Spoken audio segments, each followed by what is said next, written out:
welcome. So, as some of you might already know, Stella McCartney is definitely leading the charge on sustainable fashion. She is the only luxury brand that has, I have it on here, I'm going to make sure I get it right. She's the only luxury house to never use animal, leather, feathers, fur, or skins. So that's a huge feat.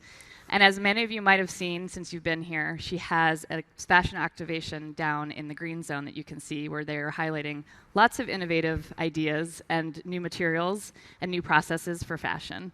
And we are lucky enough to have 4 of them here with us today to talk about their solutions and how they're working with Stella McCartney. So thank you all for being here. We're just going to go through. I want to hear exactly what your innovation is, and we'll start way down here. You feel really far away from me over there? Go ahead, Tessa. Hi, everyone. So glad to be here. So I'm the CEO here at Keel Labs, and we are helping the fashion and textiles industry transform into the circular economy by developing and scaling new fibers and yarns that are made from seaweeds.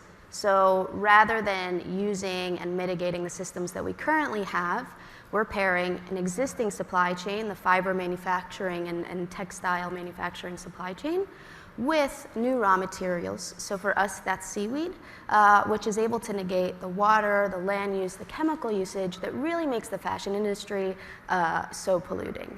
And so we work with brands like Stella to help them transition into a better, cleaner future.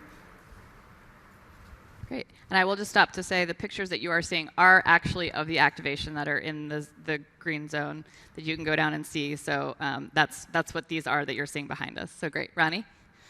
Thank you for having me. I am the co-founder of BioFluff, and we are the world's first completely plant-based fur as an alternative to animal and synthetic furs and all sorts of fluffy materials. We source our fibers in Europe and then produce completely in Italy. And just like Keel Labs, we work with the brands to provide them an alternative to their materials that is more responsible, sustainable, and nature-derived. Amazing. Well, I'd like to call what we do fashion farming, actually. So we're trying to grow regenerative cotton for Stella McCartney and turn it into fabulous fabrics for our lines. And we've been working together for many years, but on this project, on this R&D project, we've been working for the last 5 years almost. And yeah, we're trying to convert farmers in our area to actually try and succeed in regenerative agriculture. So that's the idea. We're trying to build healthy, resilient, and interconnected ecosystems for better cotton. Amazing. Connor? Great. Thanks again for having me as well. I'm here representing Protein Evolution. We're a US-based biological recycling company, and we're focused on decarbonizing plastic. So our BioPure process uses enzymes as a catalyst to produce the raw materials of polyester. The company's been around for roughly 2 years, but in the past 2 years, we've proven this technology at an initial scale. We've scaled the team to roughly 30 people full-time, and we're in the process of building a demonstration facility for our technology, which will be able to recycle roughly 1 to 2 million pounds of polyester waste per year. Amazing. All so cool. Let's go through, I guess, the journey of how you started to work with Stella, LVMH, and teams, and like kind of the journey of getting here to COP at the activation. We can jump around a little bit, but I will start again with you, Tessa. Great, fantastic. Yeah, so we've been in conversations with Stella and their team for quite some time.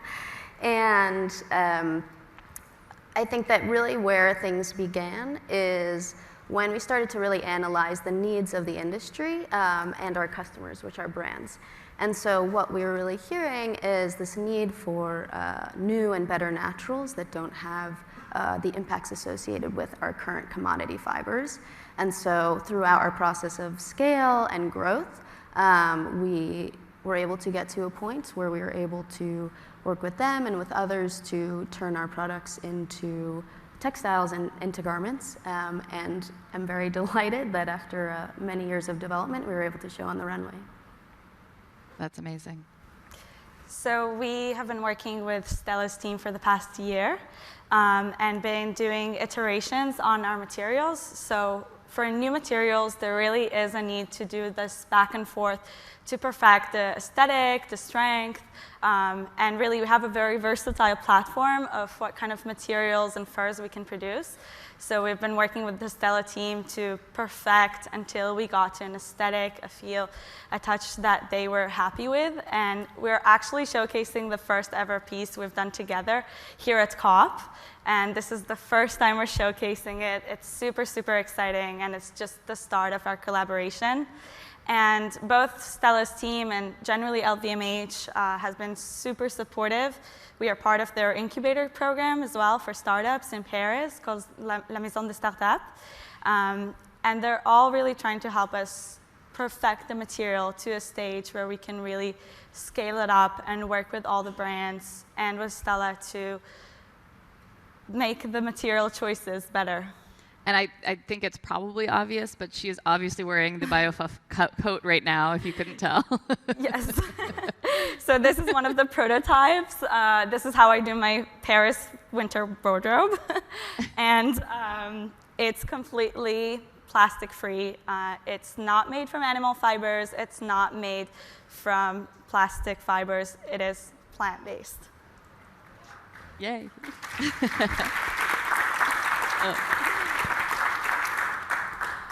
Muzaffer?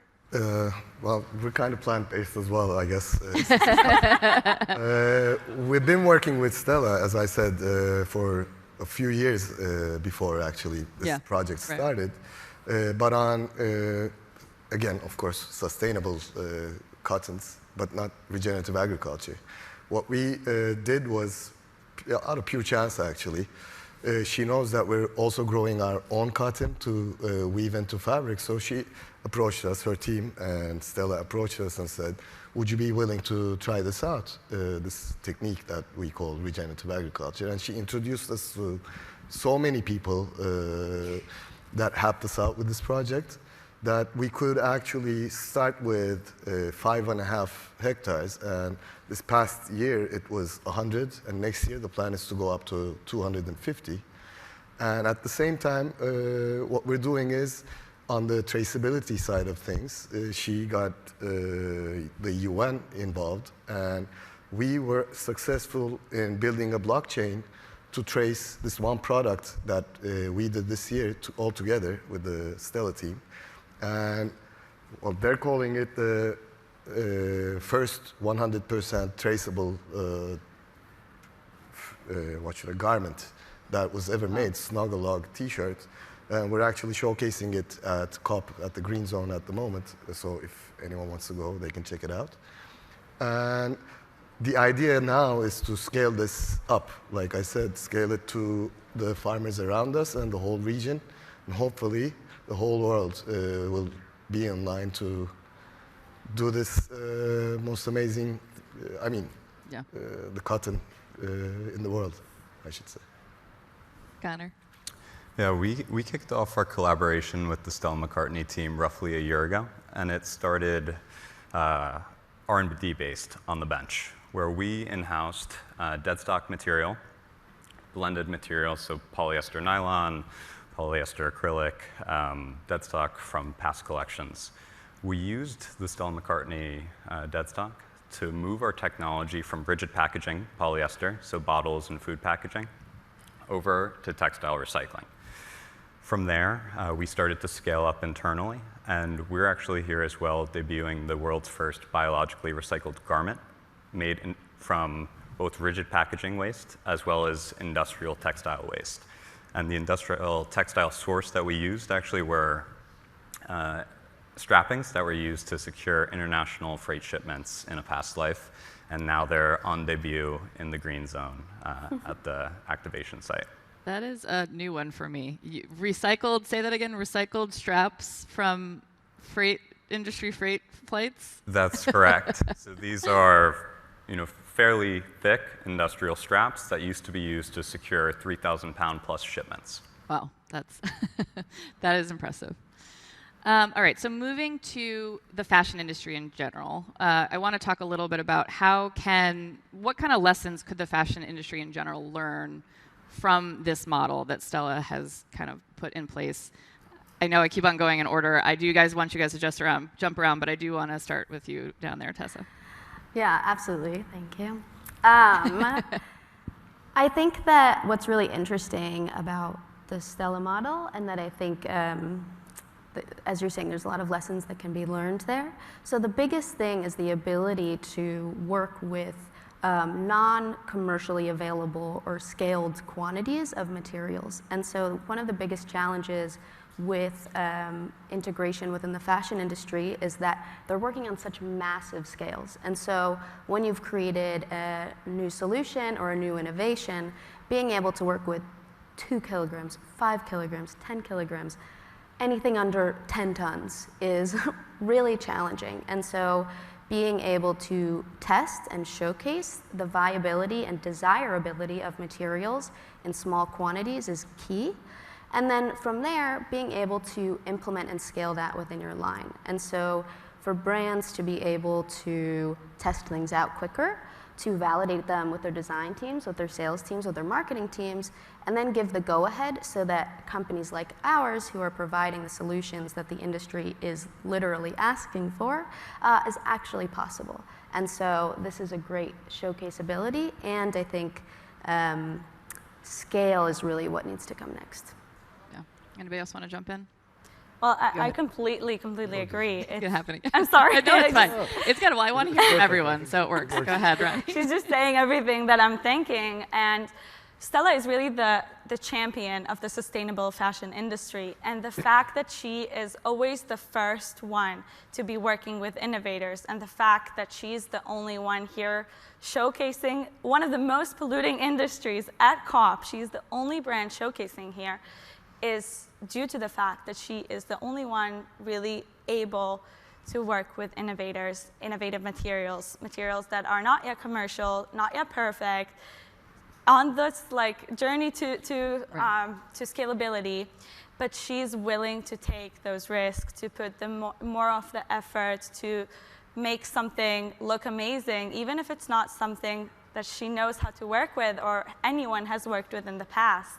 And this is what all other brands should be learning from, because as Tessa said, this is what really gives us the proof of concept, and then this support is what we need in order to scale these solutions that the industry is asking for. Well, I mean, I agree with everything that they're saying. Stella is in a unique position. She's a fashion designer. She's the first and only one, I guess, that describes herself as a sustainable fashion designer. And she's in a unique position because she's also a celebrity, and she can get a lot of people together. So she got us together, and in the past 2 days, she got us together with so many different people that can be so useful to our efforts in the future, like the financing side of things and getting in touch with different operations around the world. She gave us this stage. We're talking to, I guess, thousands of people at the moment because of her. So, yeah, I mean, we're all lucky to be working with her. We're all lucky that she found us, actually. So, I'd like to thank her at the stage again. Yeah. It's difficult to scale, like they both said. And with the help of Stella and others like her who should be following her example, actually, I think success will come for sure. Yeah. Yeah, maybe her being the first out gives an example of what others can try to do as well. Anything else you want to add, or do they say it all for you? No, I think the Stella McCartney brand and team understands what it takes to take a technology from the bench to the commercial scale. They've done it with a number of different innovators over the years, and many brands and organizations have commitments, circularity commitments, decarbonization commitments that come live over the next few years. But many brands right now aren't willing to compromise on cost while technologies are scaling. If you take launching material into space as an example, 50 years ago, it cost 99% more to do just 1 kilogram. In the next few years, even that number is supposed to decrease roughly 30x with the new technologies that are coming to life. Without having organizations support an industry like space travel or decarbonization efforts, it's very hard to reduce cost over time. So having brands and a sustainable innovator like Stella McCartney with a platform, with the knowledge of what it takes to go from the bench to the lab scale to a commercial scale is really important on bringing costs down over time and actually getting these solutions out into the world. I will take a moment to just take a break and remind everybody that we are taking your questions. I have my iPad up here so I can take them directly from here. So if you have any questions for our speakers, please submit them using the QR code, and I'll just ask them up here. So you have to submit them using the QR code. Yep. And I will ask them up here. So I think this is probably the question for, that everybody has, and I don't know if there's a great answer, but how do we get consumers to take more action and be a little bit more educated about the decisions that they're making? How do we actually drive some real change in the industry? I do think my opinion is it needs to come from the consumer side because companies can't keep investing if they're not. So how do we get people to make more informed decisions? And I have to do it, but go ahead, Tessa, you're first. Yeah, I actually want to challenge that a little bit. I think that consumer awareness and proactive education is certainly on the rise, and we've seen a lot of that. However, at the end of the day, it's really the brands and the manufacturers that are responsible for the choices that they're making. And so, yes, it's our jobs to help to educate and promote the work that we're doing, although the action is really needed on the brand side to be able to evaluate their business models, evaluate their supply chains, really understand and take responsibility, because at the end of the day, they're the ones making the decisions. On the consumer side, it's integral to put your money where your mouth is, to do your research, to understand how consumerism in general impacts the planet overall. But I do think that a little bit too much of the onus is being put on the people that have a harder time changing the way that our apparel or our products are getting manufactured. Sorry. Anyway, no, I'd love to. I mean, I think we just need change, so wherever it can come from. Anybody disagree, agree? I'm happy to jump in here. Yeah. Protein Evolution launched earlier this year a consumer survey. We launched it with Wakefield Research. It was around 1,000 US representative adults.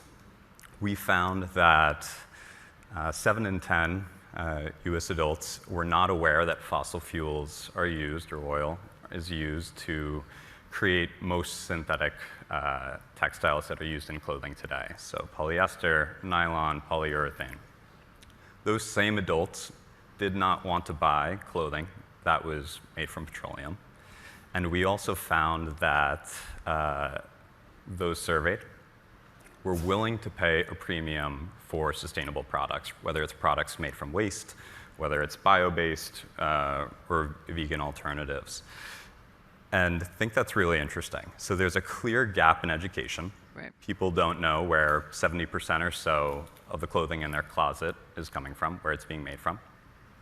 They don't want it to be made from what it is being made from today, but they're also willing to pay for the alternative. So I think that brands likely know this. They are pushing for it, but more needs to happen on the consumer education piece. Yeah. I do believe that. Could it be regulation? Could it be, forcing of communication about how the products are being created? Yep. Yeah. I think it's a lot about, as you say, education.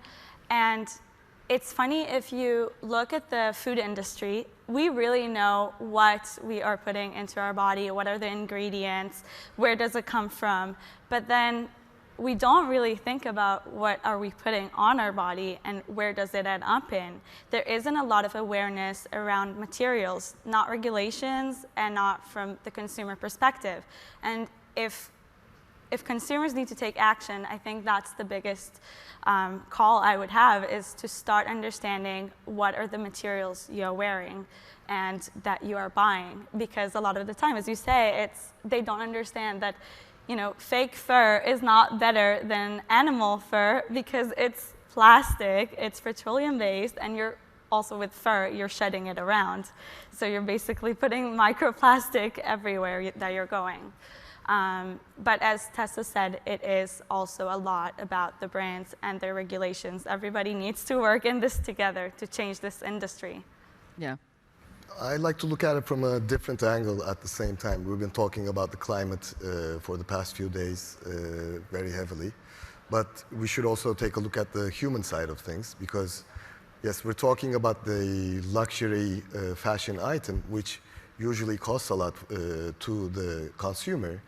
But then there is a person there that actually grows this product for the fashion industry, who's making cents on the dollar. So there is a huge gap in between the two, the consumer and the provider. I'd like to look at it from that side. So education of the consumer goes all the way down and sees what the farmer is trying to do with minimal income.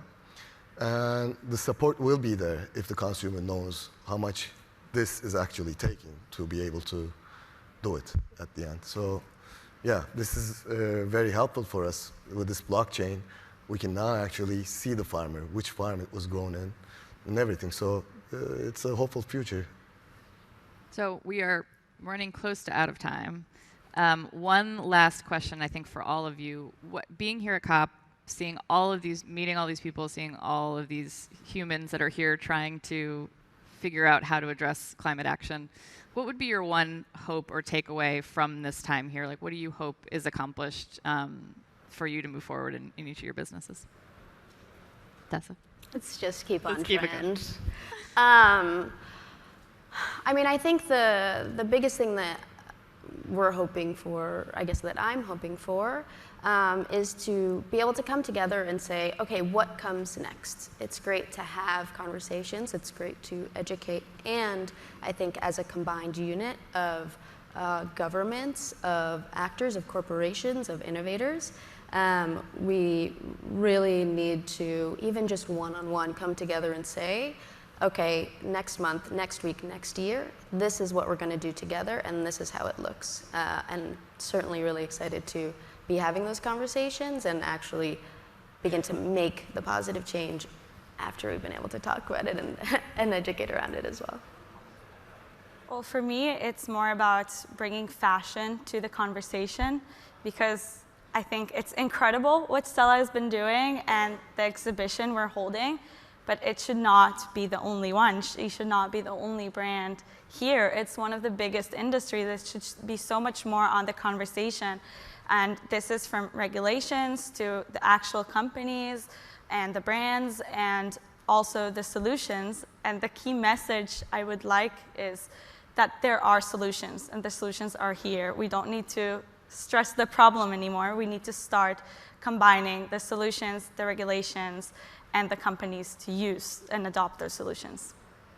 Yeah, that sums it up very well. I think that's a great answer. I mean, for us, for a fashion-driven company, for us, it's like you said, Tessa, the people that we're dealing with should actually put their money where their mouth is. So at the end of the day, Stella's doing something. She's interested in the results. She's not doing this for PR. And people, other companies, should just follow suit and actually look for results at the end of the day, not just, do this for just for show. That's what I do. I think something that we'd like to see from this global stage is more coordinated action. There's been a lot of commitments over the past few years and not a lot of coordination between different organizations, between countries, and even if it's small change, it goes a long way, and that can be exponential over time. And so there's a lot we're looking out for, whether it's in plastics, in waste management, whether it's in energy transition, coordinated global action and investment as well is something that we're interested in over the next few days.